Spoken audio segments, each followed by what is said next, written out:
What's going on, everybody? This is David Greenspan, your host of the Mindshare podcast, and I want to welcome you back to season 4.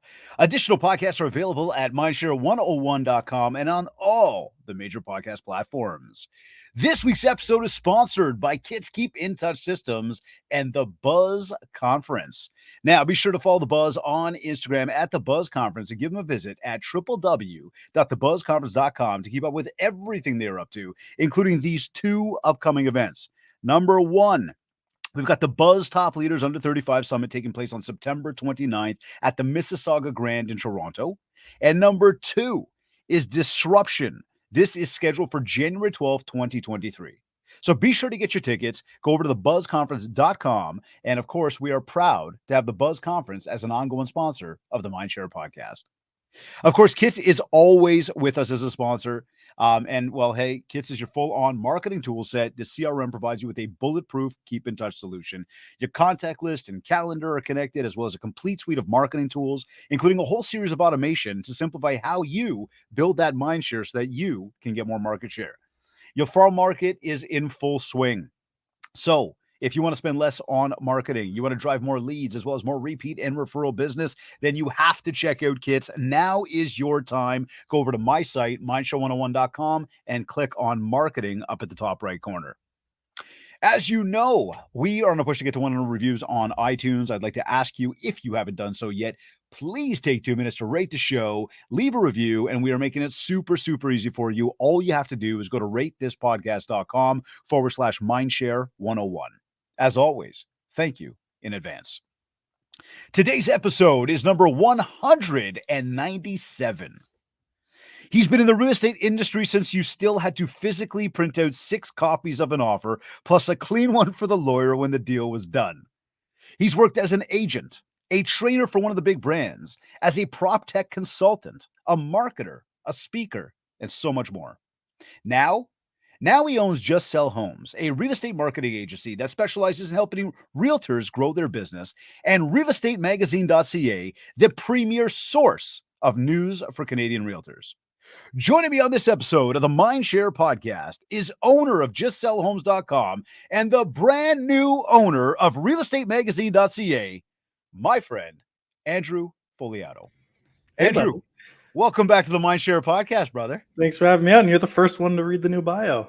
Hey, listen, man, I'm super pumped. I was reading it and I'm still getting the goosebumps going like, dude, this is quite the change. I mean, we've been involved with REM for, ever since we got involved with, real estate, like in the industry 16, 17 years ago. And I know we were doing a lot of marketing stuff for big clients past before that and again with REM. And so it's totally exciting to see that. That's fine. I remember I used to back when I sold real estate, I'd sit in my office and I was not that busy at the beginning. So I'd have time to kill regularly. And I'd sit there, grab the newspaper. I remember the big boardroom in my office. We had one of those super long tables. I'd sit at the end of it going through the REM newspaper. Never would have thought I'd end up owning it. Right. Well, listen, on behalf of myself and my entire team, let me just say we wish you, the most congratulations in the world and nothing but the best. We are super pumped to see where this thing goes. Appreciate it. I'm pretty excited for it. It's going to be fun. Absolutely, man. So here, let's get into some brass tacks here because maybe I highly doubt it, but we're going to go there. Maybe there's people that don't know what or who REM is. And again, I will continue for everybody that's tuned in right now. I'll continue to refer to REM or refer to it as REM. It does stand for Real Estate Magazine. But Andrew, tell us what's the DMO for REM in the industry? Yeah. So, I mean, the oversimplification, the unsexy way of saying it is it's a trade publication focused on the Canadian real estate industry. Basically, we want to provide the news to Canadian realtors and people within the industry. So it's not just necessarily realtors, but like brokerage owners, vendors to realtors, things like that. We want to kind of keep everyone in the loop of what's going on. Historically, it's been a print newspaper that's gone out monthly. If you've pre-COVID were in offices, you saw it basically because it got distributed to every office in Canada. Sure. Going forward, we might bring the print back down the road. To start, we're going to be digital only. Part of the reason for that is just we're not sure that enough people are back in offices yet to justify sending out a newspaper like that. So we're looking at a few options for down the road on the print side, but for now it's going to be all digital. And we're going to start bringing in more stuff like, videos, podcasts, different things like that to start. Like we're going to do heavy written for now. So you're going to see more incremental changes Mhm. at the beginning than like an overnight massive change. Like obviously we did a big change to the design, but Looks great, eh? The I'm logo looks great. Everything looks thrilled with awesome. it, Love the that. website. Yeah. Yeah, our guy did a wonderful job. Like he first sent me the samples for the logo, and it was like an immediate like that's the one. Yeah. And I was like, we're doing that. No, Cool. no question. And then like I didn't even give him really that much feedback on the design. Like he took that logo, and what you see now is almost draft one. Okay. Like it was. Okay, cool. That's interesting, right? Yeah, he killed it. Like I was like, Ah, good no for him. notes. Let's do it. Nice. No, it looks good, Yeah, man. It looks good. So trade publication for the industry. yeah, And I mean, we know that over the years it's been like this has been the source of news, right? Like if there's good news stories, you're gonna find them there. If there's events coming up, you're gonna find them there. Obviously, if people want to companies or agents or brokerages want to get out there and sort of build Mindshare, REM is a go-to source for that though. yeah. Well, there's All not jokes aside on that. that much of that in Canada from like an independent source, Right. right? Like mostly in Canada, they're connected to like it's a brand's newsletter Yeah. or a board's newsletter or something like that. And REM's been one of the few independent sources. So it's nice. And that's what we plan to continue. Like one of my big things, like, we're interviewing editors and we have someone that we're just waiting for her to sign back. Who we think will take it is like we don't want this to ever become like a gossip rag style, clickbait type of place, like actual journalism done on the trade level. So That's that's awesome. kind of like the goal that we want to do because I don't want to go like yes we can do the hate clicks which get more clicks and all that, but that's not my style. If you followed my content for a while, I'm not. The only time I ever did that was as kind of like a joke as a lesson. And if you actually then clicked on it, it said like this is what I was doing to show you how this works. Yeah. Well, I Yeah, think we got enough of that when it comes to social medias, anyways. Like when we go yeah, there and you see all the chirping and all the BS that goes on. Like, yeah, yeah, in my mind, I would say, and let's be real clear about that. REM is nothing like that. This is not. yeah, This is real industry news. This is good stuff. This is informative. This keeps you in the know for what's going on out there, and that's what I at least from what I see of it. Right. yeah.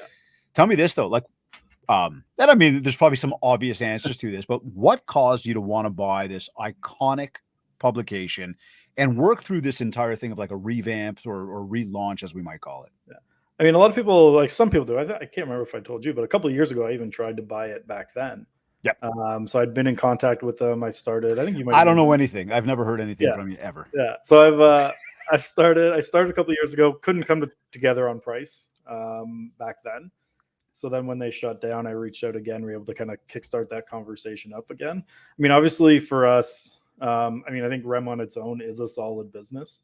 Mhm. There's a lot of potential there, especially with the digital side, which largely like they didn't go hard on the digital before. They focused heavily on the print. So obviously, like my background being digital marketing and media, like that's something I know how to do really well. So I Mhm. think we could do unlock a lot more potential on that side. Separately from that, like let's be honest, I'm adding a massive amount of people to my database. That's going to be pretty good for just sell homes too. Like, Absolutely. there's no hiding that there. Like yes, we're keeping them as separate companies, but there's going to be options there. For example, like unsold ad space becomes just sell homes ad space, stuff like so there's going to be some things like that, like they are still going to be completely None of separate the ad space is ever companies. going to be sold anymore. Yeah, No, it's it's not fine. going to be discounted. Yeah. That's the main one. So yeah, that's like there's obviously some stuff like that, and then even just from like profile getting us more attention. And I mean, you say get us more press, we are kind of the press now, I guess. But Yeah, no, seriously. I mean, look, yeah, if we look around the landscape of Canadian real estate, yeah, there are other publications available, but to be very clear, none of them are actually Canadian.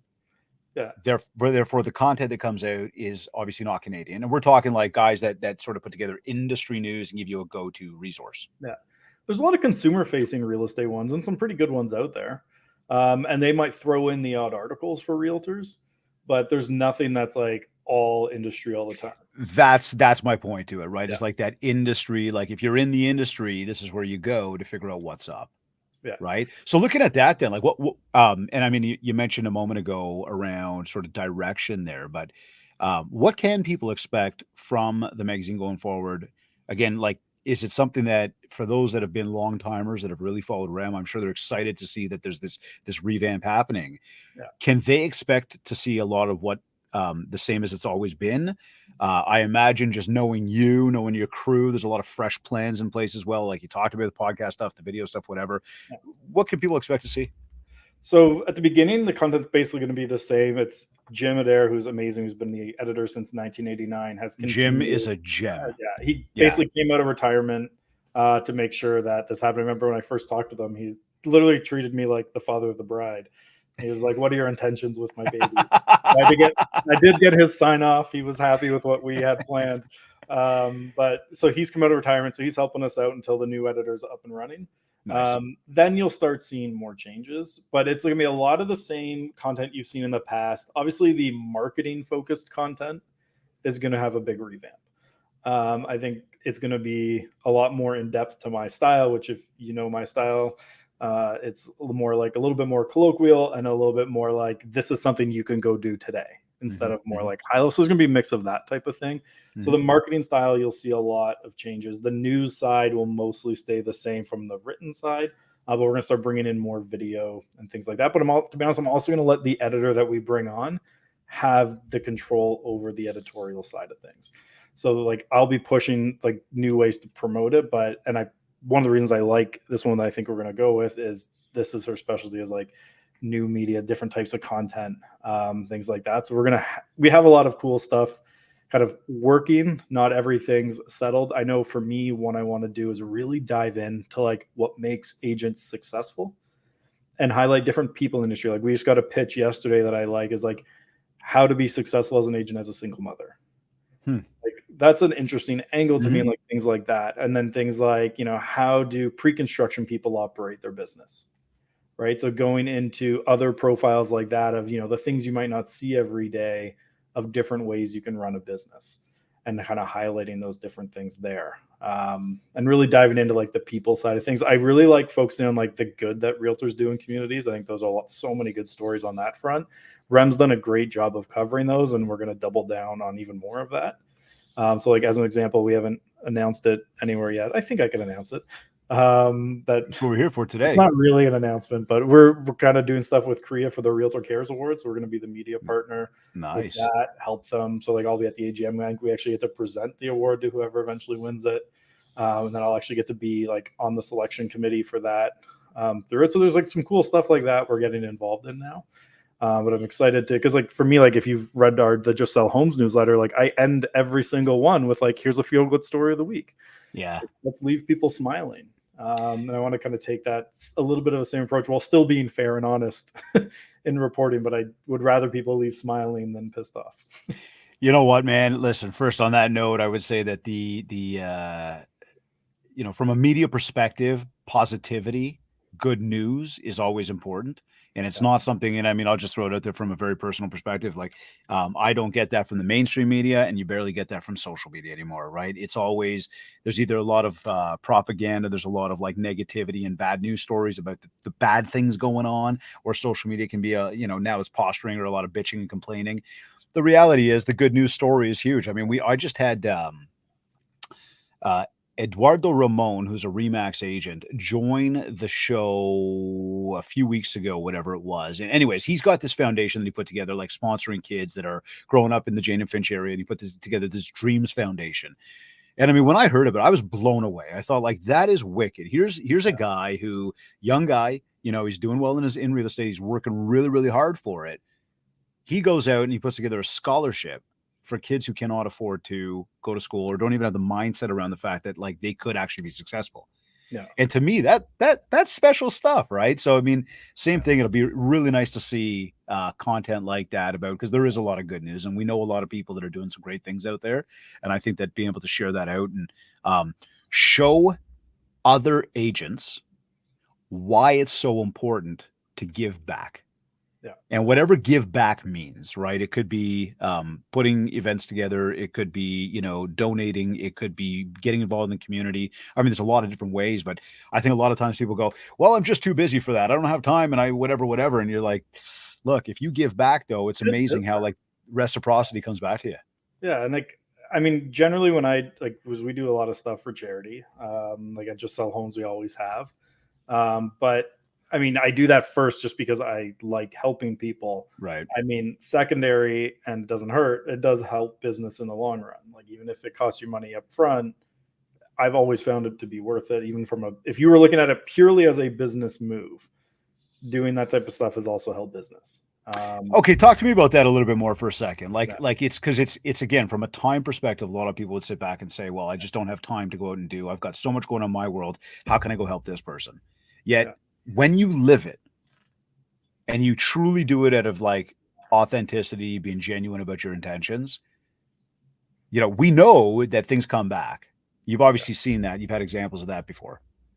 Yeah, like I couldn't even tell you the amount of times I've like donated to things or helped things out. Or like I'll give you an example: the Royal LePage conference coming up next week in Winnipeg. Mhm.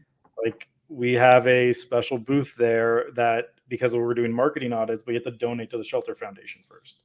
So anyone Right. who's there can get like our team to audit their marketing and social media. They just have to go donate to the Shelter Foundation first. They're like my conference that I was doing pre-COVID every year was we didn't take any profit, like 100% of proceeds went to charity.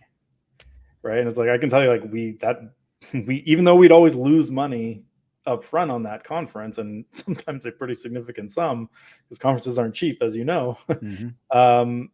If you then look 12 months out from like business acquired coming from those conferences, we'd then end up being positive. Right. But Yeah.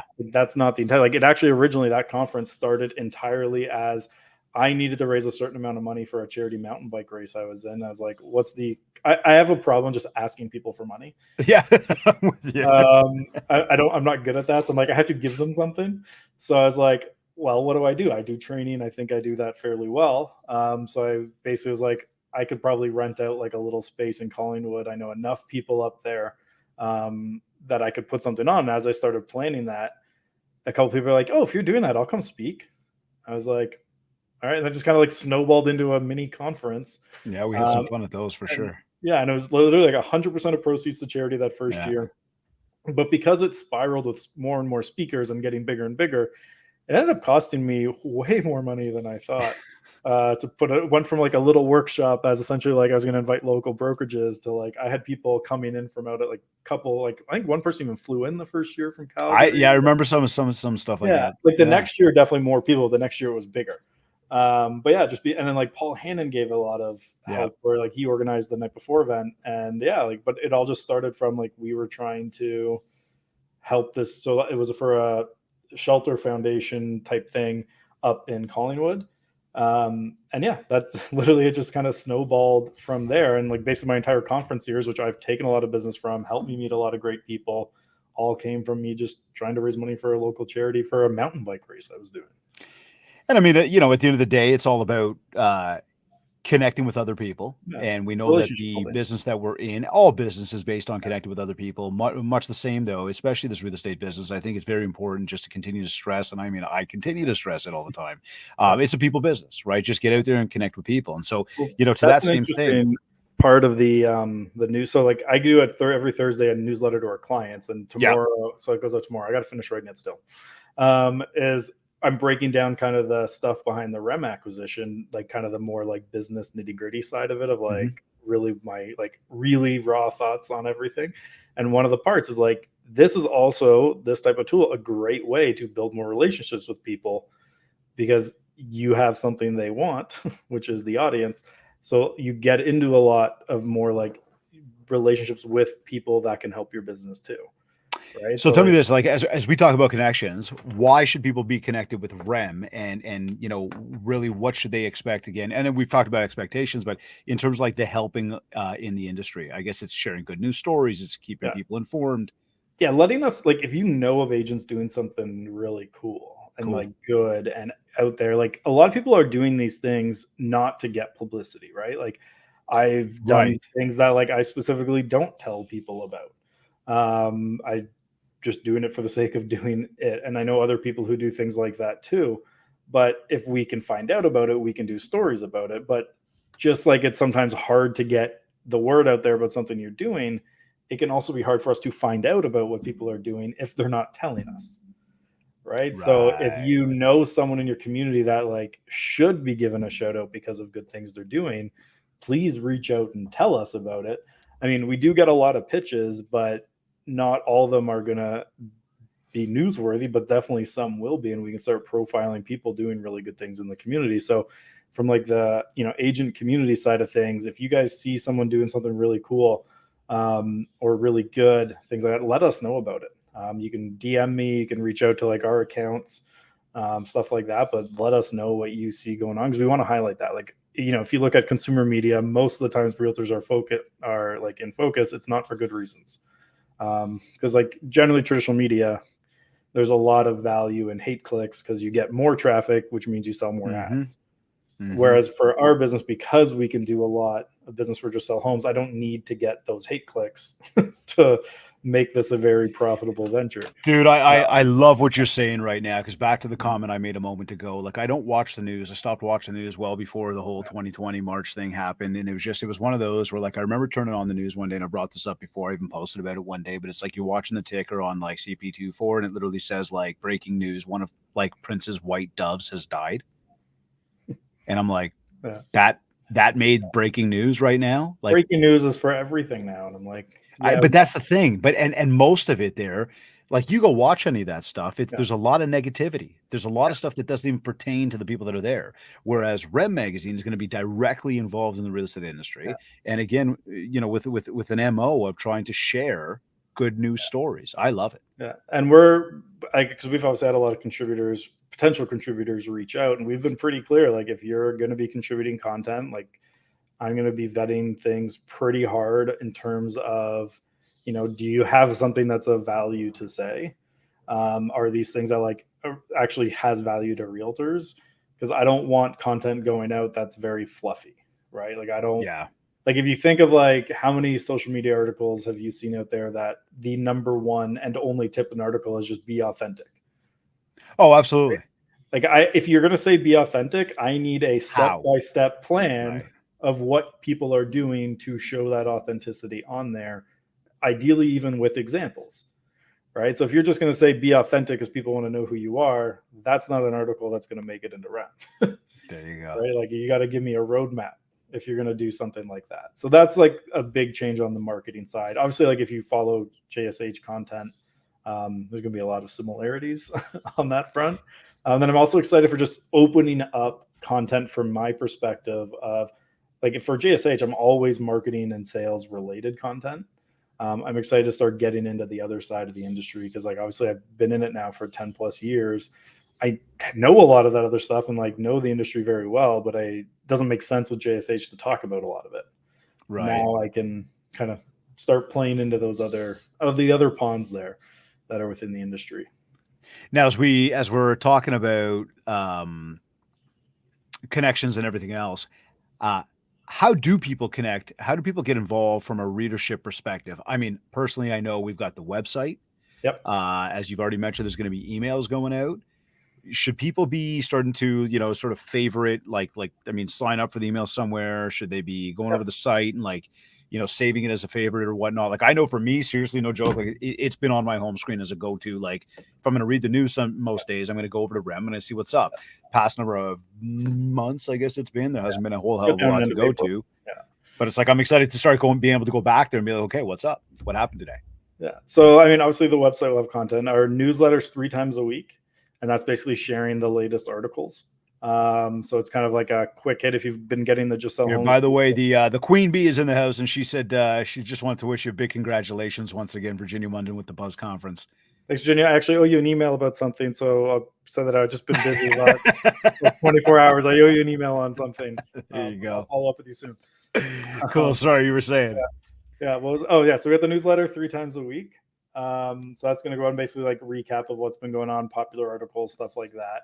It's going to be similar style. Like we're going to kind of meld the old style of how they did it with the JSH style newsletters that have been the weekly ones that we've sent out at the agency. So we're going to do that 3 times a week.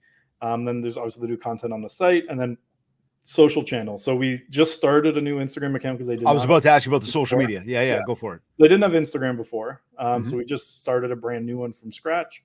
So like it's still pretty early in that, like only a couple hundred followers, which it's all right for a day. And What's then the Insta handle? It's RealEstateMagazine.ca, .ca. right? Yeah, so that one's brand new. Twitter, we're going to start diving into there. It's got 32,000 followers on Twitter, but because they haven't tweeted since April, engagement obviously is going to take some time to get that back up. And then with LinkedIn and Facebook as well. We're having a few debates like, do we do a Facebook group or do we just exist in the existing Facebook groups that are out there in the industry? Okay, hold on. Stop. I'm going to ask you right now. I need to hear it from you. Andrew, are Facebook groups still working? Yeah. Dude, is Facebook still working? So organically speaking, Okay. Facebook groups kill it. Okay. If Facebook groups did not exist, the only thing I'd care about on Facebook are the paid side. Why? The feed is just, that's it, it's done? It's not great organically. Like you can look at content. Like, yes, things like announcements. Like I was joking, the REM announcements, one of the highest engagement posts I've ever had. If you took away me announcing I'm having a baby or the birth of a baby, it's the highest engagement I've had on a post. So there's things like that. And that came, just to clarify for everybody, sorry to cut you off, that came from your personal side, though. That was not a business post. Oh, if you look, like the personal piece on Facebook killed the engagement compared to anywhere else. And it's not close. Saw that. Right. And that's to be expected. Now, that's partially how I've also built it, right? Like I have a very strong, like building a personal brand over the last 7 years of JSH where we've pushed a lot there. And because Real Estate Magazine on Facebook hasn't posted since April, you expect engagement to be lower there. Right. But even if we had been, doing everything we could to get engagement there and then did a big announcement, it still wouldn't get as much as I personally do on Facebook right now. So like that side of it. Now on Instagram side, it's different. You can get way more. Like we actually, if you look at like essentially our engagement rate on Instagram, even though the numbers are low because our following count just starts on the low side, like the engagement rate as like a ratio is actually really high. Good. So like it's a good start, but organic Instagram is always way better. And then Facebook, it's like, paid ads I love on Facebook because they work so well and they're so cheap. But everything else about it. Now, the only problem with REM from a paid ad, which is just kind of a fun thing, is they always think we're a realtor. So they try to, like, any content I try to put they try to put under the housing category. So anytime I run an ad, I have to go through the fun, rejection, go to support, get it turned back on process, which we do a lot. Like basically I probably at any given time have at least one employee on with Facebook Monday to Friday, 9 to 5. I got to tell you, I think that the revamps they've done, the notifications are out of control. Like some of the stuff, so many little widgets do not work. It's frustrating. Yeah. I've gotten to the point where it's a complete waste of time. We go in there because we want to stay connected with the people we want to stay connected with. Absolutely. As a business, we of course still leverage Facebook as a channel. And I think my advice to everybody would be much the same. At the same time too, I'm getting so frustrated with the platform itself in just terms of functionality, time spent, etc. I'm just about done with it, man. Like there's a little bit of, that's why I bought REM in there. Okay. Right. Like if you want to be long-term successful, you need an email list. Absolutely. Right? This is not, thank you. This is not about social media. I love the Dean Jackson line. It's one of my favorite lines. You only send emails on days you want to make money. And send an email every single day.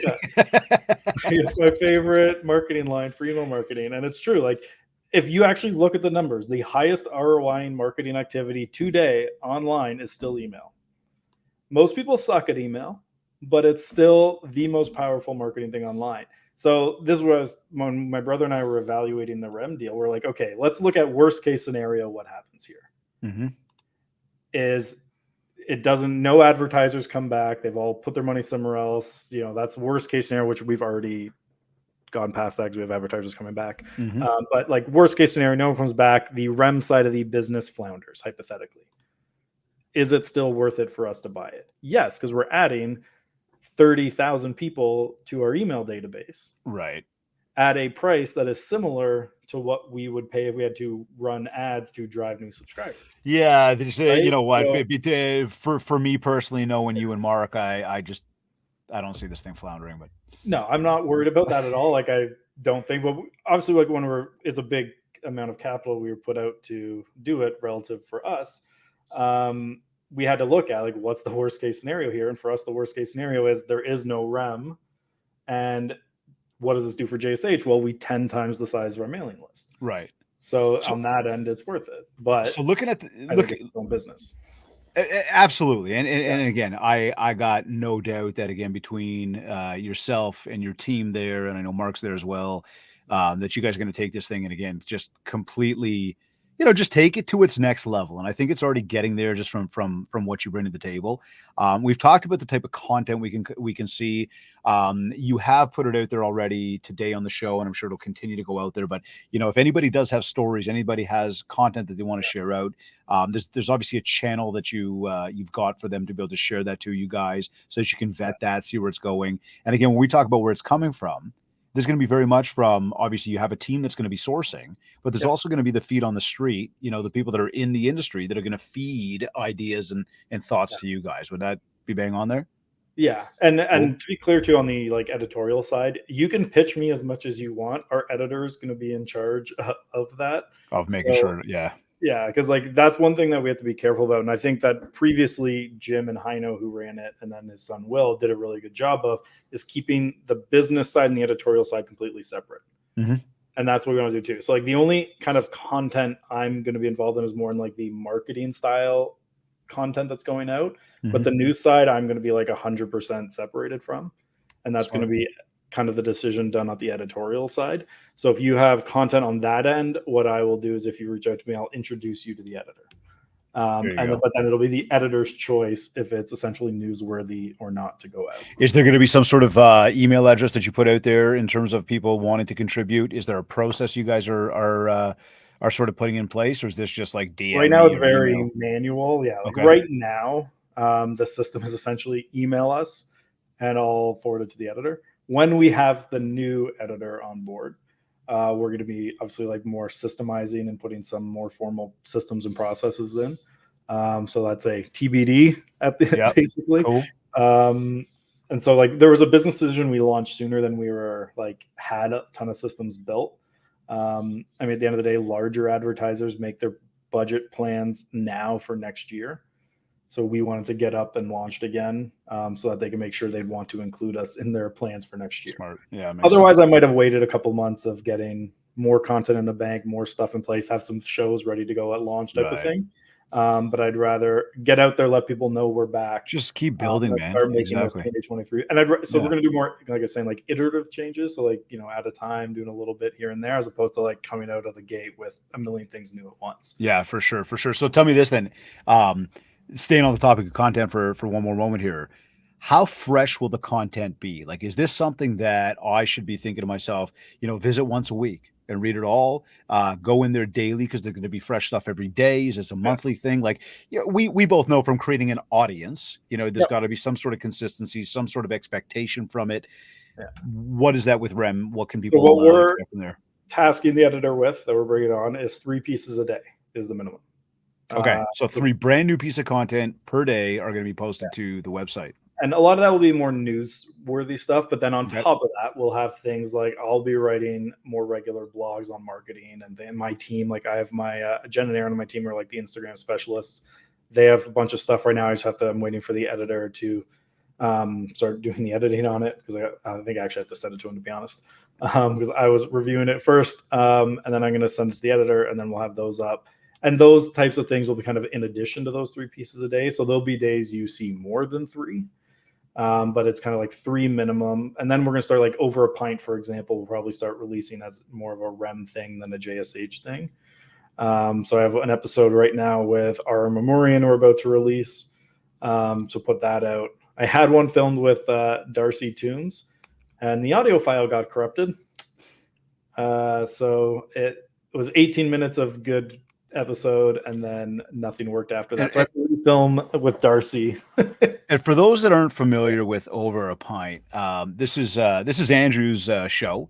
It's a very dangerous show to be a guest on because he doesn't just come in with questions and he wanted to do an interview, but as the title speaks for itself, Over a Pint, he typically tries to feed you a few more than 1 pint, and well, by the end of it, it's Yeah, you're probably almost worried about the audio file that he does walk away with. So, So no, we had a blast that time. I always joke that one of the funny things about it is like what takes it so long to edit is I have to do the editing because once people get a few beers in them, there's some of the odd RICO violation that might happen. Yeah, just the odd one, right? Loose the lips a little, so I make sure that those get cut out.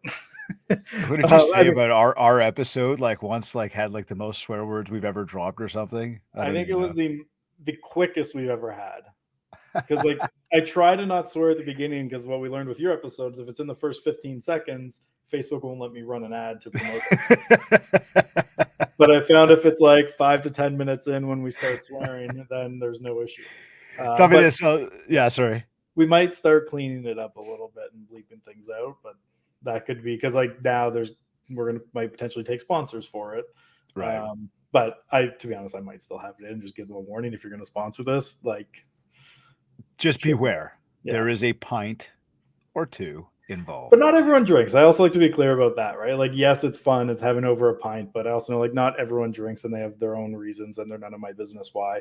Totally. So I always give people the option when we book, like, listen, if you don't drink, we can drink something else. Like we've had people doing apple juice because they wanted it to look like beer, which is fine. And I've had other people who we've had kale smoothies on the show. Like, oh my God. We're still not over a pint though. Yeah. That's over a kale smoothie. Well, it's in a pint class.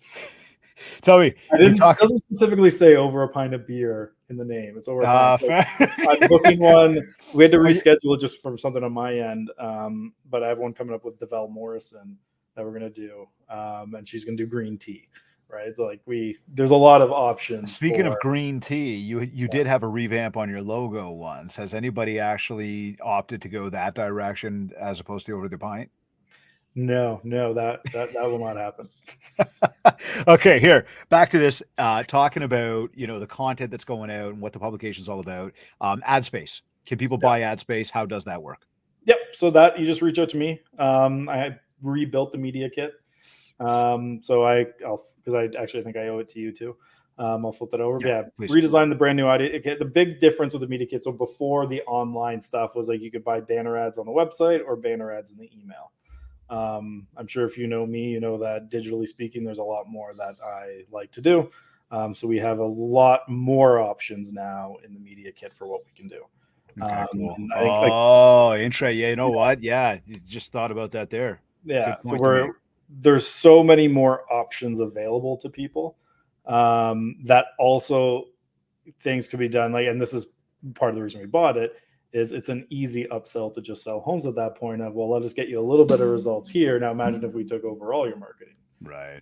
So that's one of those things where it's like, okay, let's help you get some exposure here, but do you want us to run all your Facebook ads, even not related to REM? Right. So it's like that. Let's start getting those results and then we can sell you on a bigger thing. So if any big advertisers are watching, that pitch is going to happen if you book a call with me. But that's kind of the idea, right? Is like, let's start getting them some simple result and get these results going here. And then we can look at an upsell to the larger packages.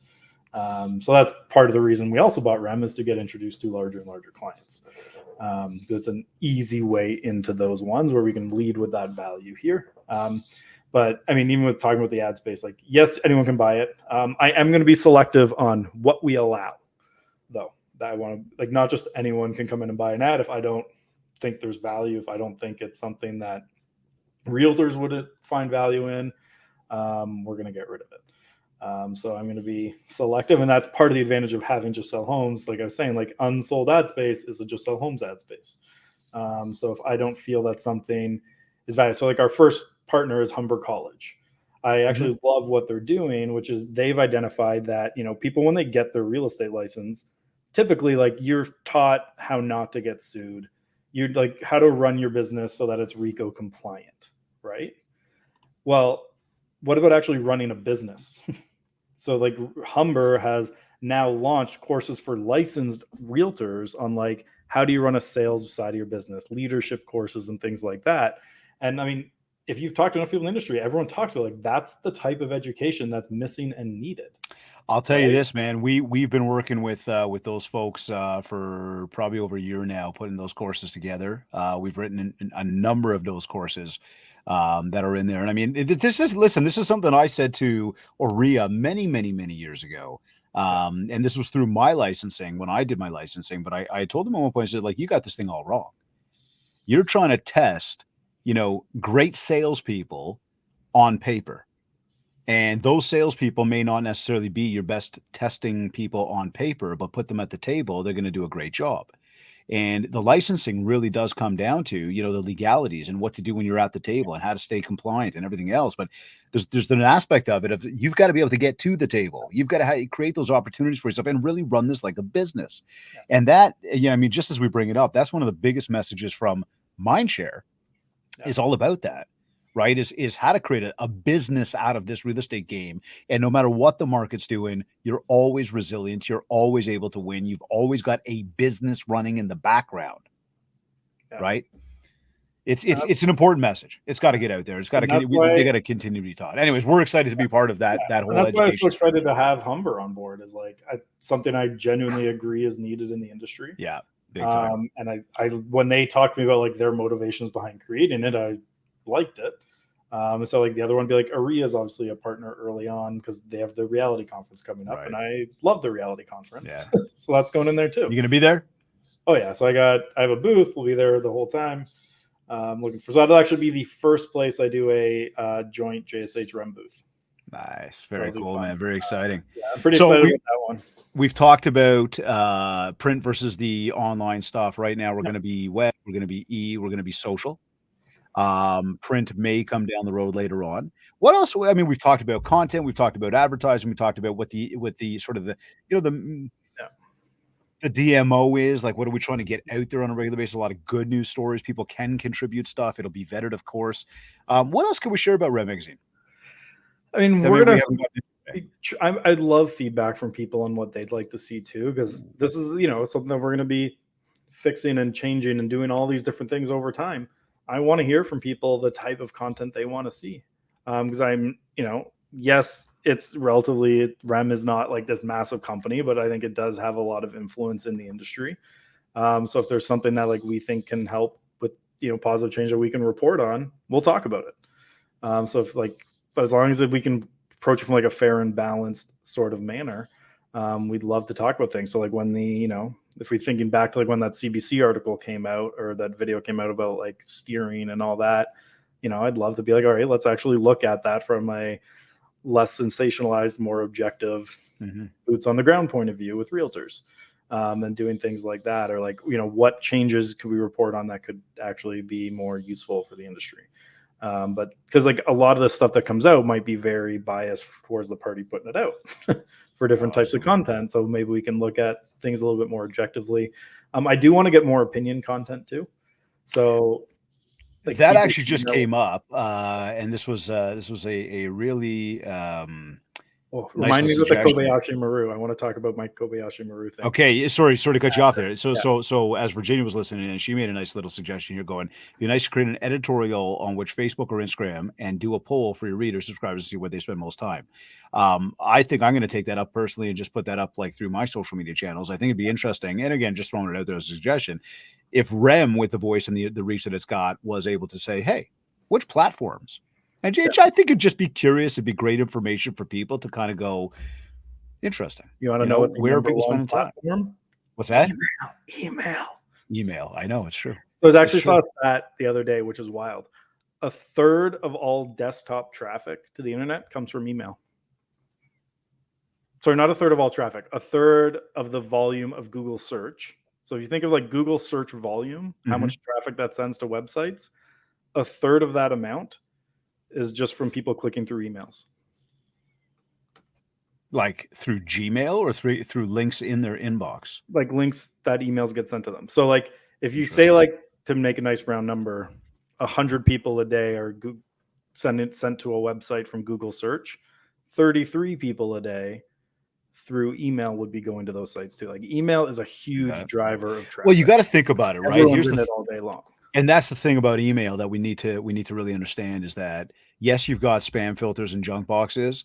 I don't know about others, but I know we do go through these boxes just to make sure nothing actually fell in there by accident. It's important. And I would encourage everybody to do the same. Always go through those filters. There's so many filters that go through the email engine that you use, the phone that you use, the operating system that you're using, the servers that you're using. There's so many filters that you don't even realize how many emails you don't get, never mind how many you do get. The one thing that's for sure is that when I send you an email, the probability that you saw that is incredibly high. I don't have a specific stat to give you there, but it's incredibly high. Whether you choose to ignore it, that's up to you. Yeah. But when it comes to social media, and we know this, it's only a very, very tiny percentage of your audience that's going to see you anyways. So the fact that you posted it and nobody responded to it, it doesn't mean because people didn't like you. It means that there's probably a lot of people that just didn't see it. Whereas again, email, they will see it. Yeah, email has way higher open rates, right? Like if you look at percent of an audience that's going to see your posts versus potentially open your email, like especially if you have a smaller list, like if your list is, sub 1,000, 2,000, it's not unreasonable to have 50, 60+% open rates. When you're talking about like a list like REM that's over 30,000, and you look at that, like the fact that they have 40% open rates shows the trust they have with the audience. Massive, right? Like I think the lowest one in the last year that I was looking at was like a 35% open rate. Do you know what's considered a good open rate? 19 is the average. 16 to 19%. Yeah, and it's considered good. So for anybody who's like, oh, but nobody opens my stuff, I only got 25% open rate, you are doing better than the average. And even 25 though, I would not be happy with. No, but you know what I'm talking about though. The idea there, very much, right? Yeah, and like with open rate, it's different than the content in there but I think where a lot of people screw up when they're looking at open rate is they don't think about each piece, right? So like the subject line, yes, that matters for open rate, but it's okay, who's it coming from, right? Because like a lot of teams, what I'll see their newsletter is it's listed as like info at something team admin. So like because there's the name and the email, right? And both show up in the inbox. Well, sometimes it'll be like, this is the main admin email we're sending it from. So the name is like main admin. And then it's like admin@teamname.com. Right. Well, that should be David Greenspan coming, even if it's admin@Kitsback or admin@Mindshare. That's how we do it. The name should be David Greenspan. Yeah. So like even looking at like the Above the Fold, the newsletter I send out weekly, that comes from Andrew Fogliato, but I don't write it. Maureen on my team writes it. She even signs it in there. Like it very clearly says this is done by Maureen in a couple places, but it's coming from me. Now, part of the reason I have it come from me versus like a team type of one is because all the replies come to me. Right. So that way I can have conversations with people. Yeah, that's actually a big change, which overwhelmed me a little yesterday. Before REM sent from a no reply address, so it was no reply at REM. Yeah. I switched it to our main one. So every reply came to me. But do you actually answer? Yeah. Important, right? Relationships, connections with people. I do have someone who helps me a little bit. But for like yesterday, I was like, don't touch any. I got this. So yesterday was all me personally. But I mean, so just I have 3 businesses and 5 email addresses. Yeah. It's a lot to like still be responsive for. So I have someone who helps me with a few of the emails, but basically the way that we kind of have the deal set up. So I actually just use the new program called Superhuman, which is if you have multiple emails to manage, it helps you really flow through them. It's basically any that like I need to be the one responding to, she leaves. And then I respond to those when I have a chance, and she'll just respond to the others, but then she'll send me a recap of like, here's what's been sent. Yeah. Because like there's a lot of things that it's like, hey, can you send me a copy of this? That doesn't need to be me going, grabbing a link, flipping it over. No, of course. Right? But anything that's more like personal in nature, it's always me responding. You were going to bring up something about Mike? No, the Kobayashi Maru. Oh, sorry. I'm a big giant nerd. So I'm part of this group, League of Real Estate Geeks. So we were brainstorming content, and I love this. So Tony Joe, if you guys know Tony Joe out west. Tony Joe's been on the show before, Star Trek fan. And there's a thing in Star Trek called the Kobayashi Maru, which is an unwinnable scenario. So it's a test for potential captains. Basically, you go in and you can't win. You can't beat this scenario unless you cheat. So what do you do in an unwinnable situation? We want to take that, and we're going to do a REM series that basically presents unwinnable scenarios for agents to find themselves in, and then go to people with like decades of experience in the industry of how would they handle that situation. So it's like you're stuck between a rock and a hard place. So like if people come up with like, hey, here's a really tough situation I found myself in, I would love to get those sent to me. And then I will take that to people who've been in the industry 20, 30, 40 years. I might get some lawyers even to comment on it. And we'll have essentially, I don't know that I can call it the Kobayashi Maru series. There might be some copyright issues in there, but it'll be inspired by it. But that's one that like I'm really excited to, like, that's a new series of content we want to start bringing out. Is like REM, one thing I love about is like the community and like the experience of the realtors who read it. Like there's people who've been like, we actually had an article yesterday and it was like the Treb Awards for I saw that 60 plus years in the industry, right? Like that means like they're in their 80s now almost. Listen, like, that's what I think is very cool about what's going on right now with the relaunch. And again, this is not to take away from the from Heino, from Jim, from what they've built. I mean, they built it, right? And they did an amazing job, and they've got loyal followers. Yeah. It has now taken on its next generation. We're going to keep the loyal followers continuing to follow and partake, but there's a whole new breed of people that are now going to engage with REM, and I think that's a very exciting thing for the industry. Well, I mean, it's been shut down too. So like people have been like the traffic on the website was down to only like 20,000 a month till we relaunched it. So like it was before humming 50, 60,000 a month sometimes, right? Which in a Canadian industry perspective of 120,000, 130,000 people total, that's a lot of traffic for when that's like your kind of addressable market. That's like monthly, a third of the industry visiting the site. For sure. Right. Now there's actually some consumer overlap in there and stuff like that, but is there anything big that's going on that everybody needs to know about in the first like days or weeks, month of the relaunch? Like there's just anything that maybe we haven't covered off that we really want to share with people today? So in the first email that went out, and we're going to start including it more, there was a survey to find out more about people who are on our list. Cool. Because we want to, like, that's a big focus of mine for the first 12 months is to really get more specific on who's on the email list. So like, is it more team leaders, solo agents? What type of volume of transactions are they doing? So that like when I'm looking at content, is this stuff going to be more relevant to them or not? So like, for example, hypothetically, if I found 20% of our list was team leaders, well, then I'm going to dive deep into some pretty good team leader stuff. But if 95% of the list is all solo agents who don't have an admin, well, maybe I'm going to talk about like the first steps to hiring an admin or what you can do in your business to process it if you don't have an admin. So, but unless I have that data, it's more like, yes, I already know it's almost all Canadian realtors and industry people, right? But I can make way more specific comments. So if you see the surveys coming out, please answer them. Well, I was going to say, so there's the ask though. Like everybody's going to be receiving it. Please get back to Andrew and the team. Just let them know where you're at. Fill it out, and that'll help the team put together content that's going to be even more applicable to you. Because that's a big thing. Like, and one that I want to start doing, and it's not going to be this week or probably the week after because I'm in Winnipeg next week.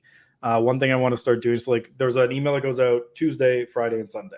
Mm-hmm. The Sunday one, we're going to start including like gifts in them in the sense of like, here's resources for your business, right? Nice. Like downloadable templates and checklists and resources that people could put out in their business. Homegrown stuff, or is that coming from outsiders? Mostly to start will be homegrown. Like we might do things like maybe 1 week it's a pack of Canva templates you can use in your business, for example. A marketing framework checklist of people's marketing strategy. We'll certainly allow advertisers or sponsors or contributors to create stuff for that. Obviously, we're going to be very selective on what we allow for that type of thing. Because again, I have to look at it and say, I see the value there for something like that to go out. But if I don't see that value, I'm not going to put it out. Cool. So okay. So we've obviously talked a ton about REM. Super pumped for you. Real briefly on this front, what about JSH? For those that are concerned that maybe you've like changed your direction, is this a change? Is this just an add-on to what you already do? Is JSH still helping clients with their digital marketing? And for those who don't know, just give us a quick, like, who is JSH? So you don't know us, we are a digital marketing agency. We specialize in a lot of social media marketing, especially Facebook ads, kind of what we've always been known for. But we do a lot of, I'd say our two biggest sources of business are Facebook ads and email marketing. So we do a lot of we have clients who do like their weekly newsletter, for example, which one thing Brem will really help with is testing more things out with a big list. We can see what works, what doesn't, even at a higher scale, which we can take those learnings to our clients on their end. So I'm excited. So I understand where, because I've even had that conversation with some clients of like, is this going to take away? So one, I'm not doing the content myself, right? Like I'm hiring a, senior editor type role where they're going to be running all that. I'm doing the sales for it right now, but I'm going to be hiring a sales rep to take on the sales. So like my involvement in REM outside of like approving kind of direction strategy stuff is going to be more minimal. So most of my attention is still going to be JSH, and essentially REM is kind of going to be a little bit like a marketing department, but there's so much synergies between the two, right? Like, yeah, for sure. So Jen on my team who does like the JSH social, we've purposely not been taking on organic social clients, so that we knew because REM was coming that she's going to put some of that time. So like for the most part on the organic side, we like JSH will just stop taking the day-to-day clients of posting. Gotcha. So the only like organic clients we'll take now is people who need a short-term help. So like, because we work with team leaders who it's like, hey, someone, they quit. We don't have anyone to do our day-to-day and we don't have time to do our day-to-day. We don't want our clients to suffer. So we'll take it on while they're hiring and then train the new hire to do it. So it's more like we'll fill in and help clients if they need it on the day-to-day. Right. But I still think like to this day, and I'm sure you'd agree with me, if you're going to hire your like someone to do the day-to-day social for you on the organic side, they should be in-house. I can so even we train. Our focus is now for the organic to train people. Well, I've told you this before. You've seen me put it up. I've asked you quite like, are you good with this slide, right? If you're going to hire somebody, it's like hiring someone to go to a party for you, right? Now, that said, just to clarify what we just said, they got to be in-house. They've got to know exactly what's going on. It's got to be pretty much like your words that they just take and actually physically get it out there for you. So that, again, it really is you. Yeah. So we run a lot of like 6-week programs for like brokerages or agents to train their admins for them. But it's like hands-on, like, okay, what have you guys been doing? What's worked for you? Analyze their stuff with them. And then we'll just kind of like, but that's where we don't want to get into the like managing day to day. So like we have a couple of clients we do that for right now, that we'll continue doing it for, but for the most part, we're not. But my focus, so still like, I'd probably say it's split between JSH and REM. I'll probably be like 70% JSH still. Cool. So that's gonna be like this week's a little bit different because of absolutely, but just I think for everybody that was just wondering, I think it's good to clarify. Majority JSH, hiring out more for that, and then the big one for me is I'm going to be way more selective. Like the easy way to say it is my speaking fee's gone up. Yep. But that's not necessarily because I think I can command more as a speaker. It's more just to be worth it for me to take time away. It's time. Businesses. It's all time. Absolutely. Yeah. So for me, like I was giving quotes recently, I was like, if I can drop my kids off and pick them up from school, my speaking fee is less than if I can't do that. But it's all time involved. There's a cost to that, right? So so for everybody that was wondering, you could take a sigh of relief. Yeah. JSH is still going strong as ever. But just some really wicked stuff going on. So here's a totally different question for you. Yeah. How do you know it's been a successful day for you? It's a good question. On a day-to-day, I don't really look at if a day-to-day thing's successful, to be honest. I mean, to me on my day-to-day, it's like, yeah, there's a little bit of gut feeling.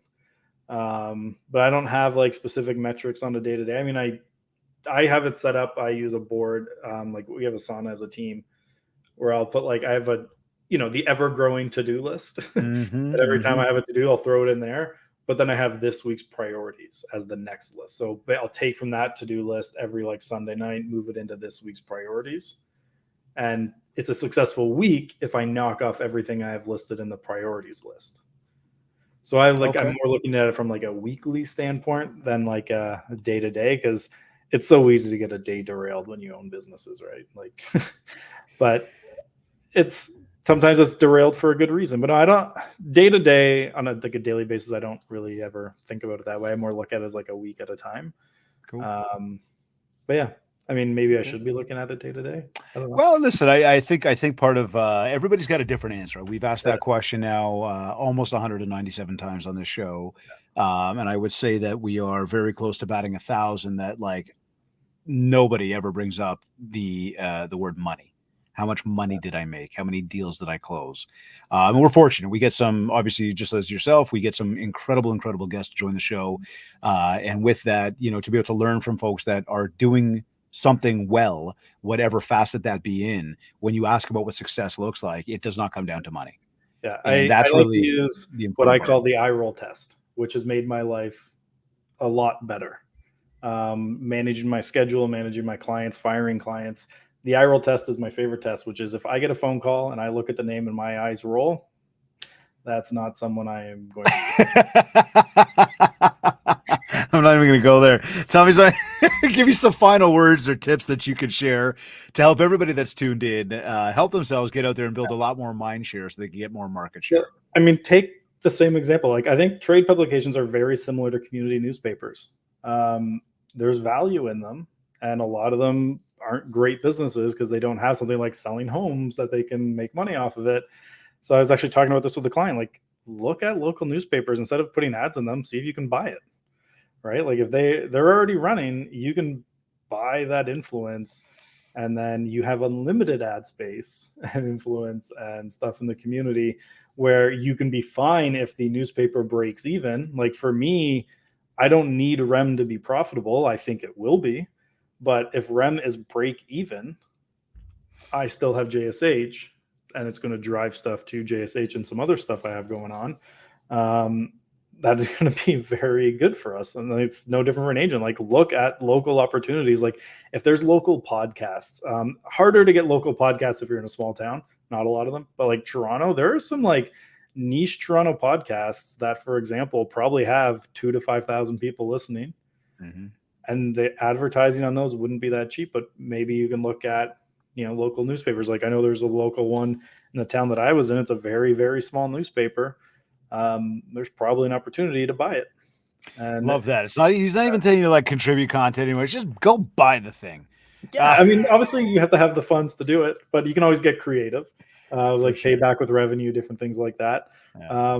But like, this is actually one. So when I was an agent, I was with Remax Hallmark, and Ken McLaughlin was one of ours. And I remember I was talking to him one time, and we were just like casually chatting, and I asked him how recruiting was going. And because I was like curious at his level, who is one of the largest brokerages around, of like, how much time do you spend recruiting? He's like, oh, I don't recruit like an agent at a time. Generally, is like, I recruit 100 agents at a time. Like, he looks at buying brokerages, because that at their level is like what moves the needle more. So he's like, right, I look at things that I can do that might add 100 agents versus one at a time. And that's kind of the approach when I started originally reaching out to REM, was like, what could I do to add 30,000 people to my mailing list instead of one at a time? And that kind of originally started. And like, so I've even like, I'm sure I've talked to you about it many times. For like past 4 or 5 years, I've been talking about wanting to start something like this in Canada, because it's been something that, like, on the digital side, we've needed. Like, REM's been mainly print, and I think they haven't done as much digitally as maybe they could have. And I think that's one, but like the email numbers they have are so good, which is one of the main reasons I really wanted to get it. And there's so much potential there. So I think Andrew, we are super, super, super pumped to see it all come to life. I again wish you and your entire team a very, very, very big congratulations on taking over an industry icon, relaunching it all. REM RealEstateMagazine.ca. This is absolutely awesome. Where can we send people? I know that we've got the Instagram RealEstateMagazine.ca. Yep. Where else do we want to send people to? Where can they find you, connect with you? I mean, just again, between REM, JSH, Andrew Fogliato, what's up? Give them some contact info. RealEstateMagazine.ca obviously is both our Instagram handle and our website. And you can find me, Andrew Fogliato, if you can figure out where the silent G is in there. You can go find me on social. I was going to play with that off the top of the show a little bit, but I figured I'd let it be. Yeah, the bio, actually, now I put the pronunciation. Oh, I saw that. I was laughing about that one. Yeah, no, but yeah, reach out or to me. Or like Kathleen would say, I still can never get it right. Yeah, I'm going to put that in there for. I think if next time I go speak at a Kathleen event, I'm going to put a note of like pronunciation for Kathleen into that bio. Just take the G right out for her script. Yeah. I think at this point she's doing it on purpose. She's awesome. She's awesome. We love her. Yeah, it's fun. It's a running joke now. Totally. Sorry, I totally cut you off. So RealEstateMagazine.ca. Story ideas, advertising, hello@RealEstateMagazine.ca. That's the email address if you want to talk to us about anything, you want to get in touch about advertising. I mean, as always, I'm pretty accessible. You can DM me. Generally, the one thing I say with DMs on social, especially like Facebook and Instagram, is they got rid of the sort by unread. So if I haven't responded to you after like 48 hours to a DM, it's not because I'm ignoring you. It's because it got buried. And especially this week, the DMs are a little bit chaotic. So if I don't respond to you in one of those, but email, it always gets sorted again. I have someone who helps me make sure that the important stuff that I need to respond to is right there at the top. So email if you need to. If you do want to book a call because you want to jump right into either JSH marketing help or REM sales, book Andrew.ca forwards to my Calendly, and you can book right into my calendar and we can chat about it then. Awesome. Well, I encourage everybody to save it as a favorite. Go to RealEstateMagazine.ca, both on Instagram, online, both places, and make sure that you're tuning in from now on because, hey, there is a relaunch here. There's going to be a brand new abundance of content coming out. A lot of great news stories. Again, please contribute. Reach out to Andrew and his team. Feed them with awesome intel of what's going on out there.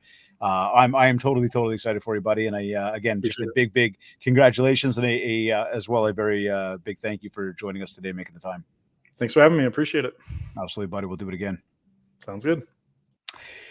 You are either watching us live, you're listening to this recording, maybe on iTunes, iHeartRadio, Google Podcast, Stitcher, Spotify. Maybe you went to my website, mindshare101.com. And while you're on my site, make sure to download your free copy of the Ultimate Marketing Bundle for Realtors. This is a 31-page ebook packed with a ton of tips and tricks for you. Plus, there's a ready-to-go 90-day social media content counter to help you build more mindshare so that you can get more market share. Of course, if you want to talk about personalized one-to-one coaching to help you get to your next level, maybe you want to talk about an in-person keynote talk for your upcoming event or even online virtual training. Just get in touch with us. We'll set up a free consultation call, learn more about what you're looking to achieve and how we will help you do just that.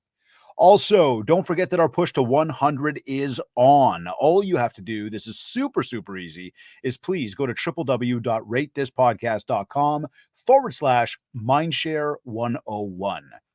And of course, if you haven't yet, let's connect on Facebook at Mindshare101 and on Instagram at David Greenspan 101.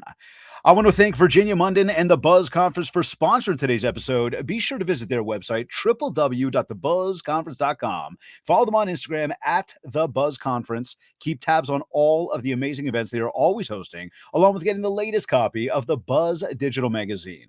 And remember, these two events, number one, this one's coming up quick, so make sure you get your tickets, the Buzz Top Leaders Under 35 Summit, taking place on September 29th at the Mississauga Grand here in Toronto. And the second one is Disruption. This is going to be taking place on January 12th, 2023. Be sure to get your tickets. Go on over to www.thebuzzconference.com. Of course, I also want to thank Kids Keep in Touch Systems for sponsoring today's episode. If you haven't checked this out yet, just go to my website, mindshare101.com, and click on Marketing. This has been another episode of the Mindshare Podcast. Thank you for tuning in.